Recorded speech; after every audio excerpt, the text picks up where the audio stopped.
বাংলাদেশের প্রতিটা পাবলিক শান্তি পাবে এই হাত পাখা শান্তির প্রতীক। সব মার্কা দেখা শেষ, হাত পাখার বাংলাদেশ। সব মার্কা দেখা শেষ।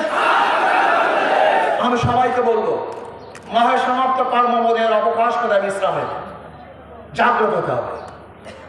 জাগ্রত হতে হবে। ওরা মানুষ, আমরা মানুষ, গুন্ডারা মানুষ, আমরা মানুষ। গুন্ডাদের চক্ষু আছে, আমাদের চক্ষু আছে।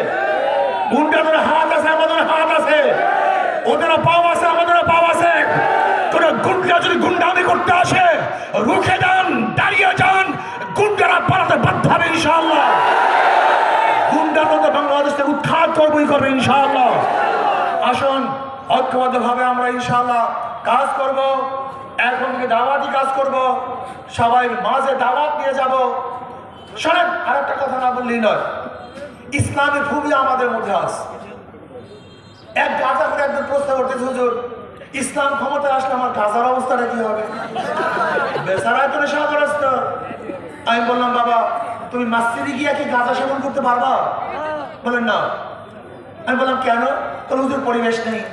আমি বলি ইসলাম ক্ষমতা আসলে গোটা বাংলাদেশটা এমন পরিবেশ হয়ে যাবে যেখানে তোমার থেকে তুমি গাঁজা ছেড়ে দিবা, তোমাকে বলার কোনো প্রয়োজন হবে না। বিশ্বাস হয় না আপনাদের কথা? হয় নাই? আচ্ছা বলেন তো, এখানে যারা আছেন হাজার হাজার মানুষের মধ্যে ধূমপান করেন এমন একজন লোক নাই? ধূমপান করেন না কেন? কথা বলেন না কেন?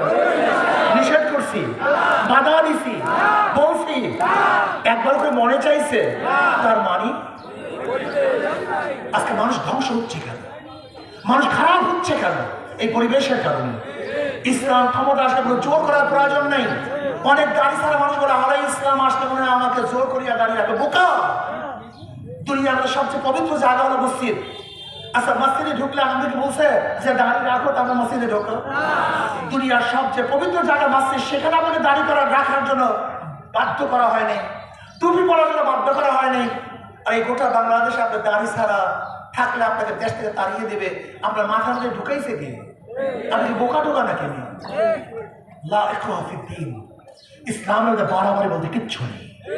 ইসলাম একটা পরিবেশ সৃষ্টি করবে, যে পরিবেশের মধ্যে আপনি নিজেই ভালো হয়ে যাবেন। আপনাকে জোর করার কোনো প্রয়োজন নেই।